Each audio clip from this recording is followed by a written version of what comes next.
Hi, this is Brian behind the camera. And Alexandra. What episode are we on? We're on number 8. Number 8, we gotta have the fingers. And we are with two of our wonderful friends, two of the most energetic, inspiring people we know, Brendan Brazier and Julie Morris. Hi. How are you guys? Great, how are you? Great. Welcome to Enthias TV. Darling, what do we want to talk about today? So today, I know a lot of you had questions about B12. Get in a little closer so we can... B12. B12. Yeah. B12. Let's give a little introduction, actually. So Brendan's a professional Ironman, vegan triathlete, the creator of Vega, which is it Vega? Yeah. Which is an awesome, how would you describe it? Drink. Awesome drink for athletes and other people who want to live optimally, essentially. Yeah. And just super cool. Julie is and also author of Thrive. Do you just call it Thrive or Thrive Nutrition now? Yeah, just Thrive. In Canada, it's called the Thrive Diet. In the US, it's just called Thrive. Awesome, which is one of the books that I did, a Philosopher's Note. I one of the top 100 that I picked. Awesome book, all about how we can sustain a healthy lifestyle and an active athletic performance on a whole plant-based diet. Super cool. And then Julie is an eco diva and chef extraordinaire. Find her at juliemorris.net and Brendan at brendanbrazier.com. So with that introduction, back to you. Okay, so B12. I know a lot of people ask vegans, how do you get your B12? I know you get asked it all the time. It's the first time you've ever been asked that question. What's B12? Brendan, you're probably the best one for this guy. Well, I used to take a supplement up until around 7 or 8 years ago, and I don't think supplements are bad. I think if people feel comfortable doing that, that's fine. I wanted to see if I could just not take one and see what would happen, and nothing bad happened. Things stayed the same pretty much. Some things like algae have it, spirulina, chlorella, seaweed has it as well. Dulse seaweed's really good for that. Even some people say just being in close quarters with other people, if you're in a subway and there's bacteria floating. Really? Yeah, actually, because there's a bacteria. So Well, there you go. it's very important to Wow. have, but you don't need a lot of it. More is not better. Even just a few times a week is enough. And symptoms are really noticeable. It'd be like tingling in fingers and things like that you would notice before your nervous system would be damaged, which is a symptom of having low B12, but it's very, very rare. You need such a microscopic amount. I mean, it's just absolutely minute. Cool. So then we got chlorella, algae, the dulse and seaweeds, which will take care of you. Yeah. And then if you're, on a subway, just right. get real Ride the close. subway, another reason to leave your car at home, be environmentally friendly. Ooh, Yeah, nice. that's awesome. So that was Suzette. Suzette, thanks for asking the question, and good luck. You're doing the New York City Marathon Oh, soon. there's a subway there, I hear. There you go. Yeah, there's one or two. You can hop on that. That's a good one. And then Brian, a friend of mine from high school, actually said thank you to Brendan for letting him know that you can adapt or develop an allergy for things like soy, which you introduced him to in Thrive in 30, one of your programs. People can check that out. And then how about, I want to go into just kind of general tips on Theos as well. But before we do that, we'd love to hear you guys' thoughts on, we had another person, I didn't write it down. Yes, I did. Patty asked, she's looking to go to being 100% vegan, right? And she's challenged with how to do that. Do you guys have any ideas on how to make the transition from kind of a normal diet to one where we remove those animal products? Yeah, well, I think both of us kind of agree on this. Just add in things that you like that happen to be vegan. So go to your produce section, pick out some foods that you like. Guess what? All of your produce is vegan, so that's pretty exciting. If you like apples, oranges, raspberries, spinach salads, you want to make some good veggie burgers, I've got some recipes actually on my website. Really simple recipes are all over the place.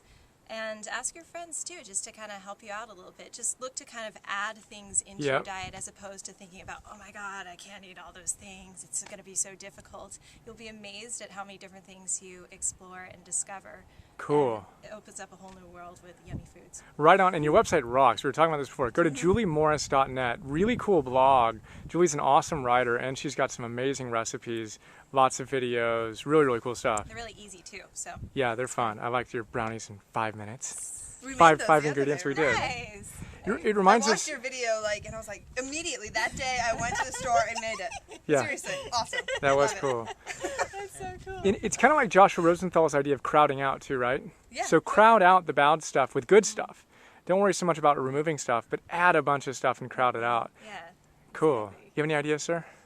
Yeah, just add more stuff, crowd it out. If never heard that term, but it seems to make sense. Yeah.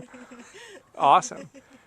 Cool. And then I'm going to ask the obvious question. So how do you compete as an Ironman triathlete and do that professionally on plants? Where do you get your protein, man?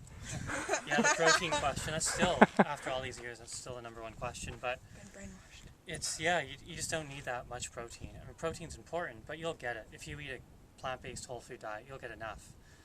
When people get into trouble is when they eat lots of refined foods, the pastas and breads and things like that that are, not very high in anything other than starch and calories. Yep. So, yeah, definitely eating a variety of those whole foods, and you'll get it. Even spinach and kale have 45% protein. So if you eat a big enough salad, you're getting some good quality.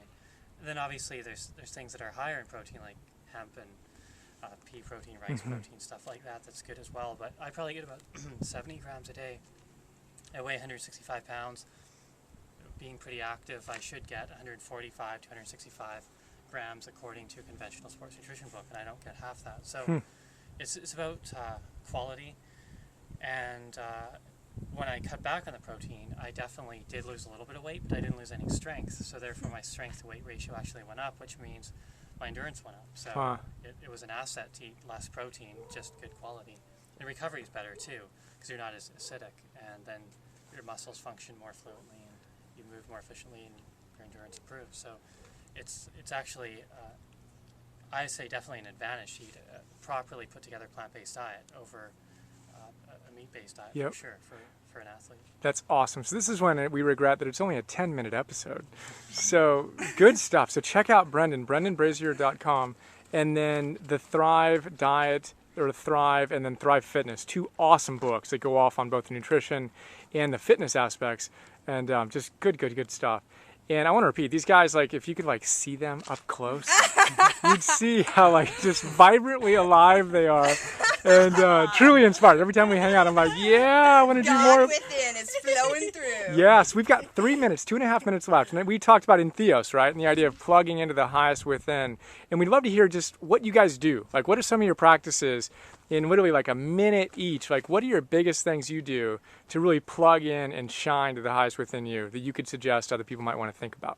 I think just really tapping into your creativity, whatever that is, and that comes in all different forms. For me, it's within cooking and drawing and painting and all that stuff. But even with cooking, for example, I see that as a tremendously creative act. I mean, you can get away from the recipes, just start putting stuff into a soup, and then you add a little bit of this and a little bit of that, and you just kind of get in this groove, and then you've created this thing. Awesome. And it's so empowering to know that you can make something delicious or beautiful outside of yourself.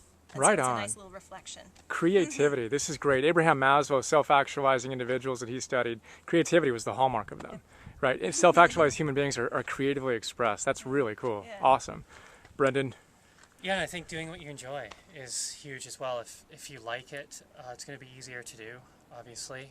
I remember the first time I was asked this question, it was a few years ago now, and someone said, how are you able to push yourself so hard during training and racing? And I was confused by the question. I genuinely didn't understand. What do you mean push yourself? I swim, bike, and run because I enjoy it for no other reason. I don't push myself. I let myself go. And it's just that enjoyment of doing it that got me into triathlon. And other things in my life are kind of built upon that. I do them because I want to, because I think they're interesting, because I'm curious. I'm just naturally a curious person, and I like learning about things, not formally, but just on my own. And that I just kind of go with that, just doing, really just doing what you Awesome. enjoy, and finding what you enjoy, and going with it, and then building upon it, and see what comes from that. And there's always other things that will branch out from that. So cool. And I know that you and Alexander just did an interview together. You can find that at the Clean Program. Alexander's working with a great team at thecleanprogram.com. And she's interviewing a bunch of really cool people. She's interviewed Brendan. She's going to be interviewing Julie soon, so we can get more wisdom from Julie.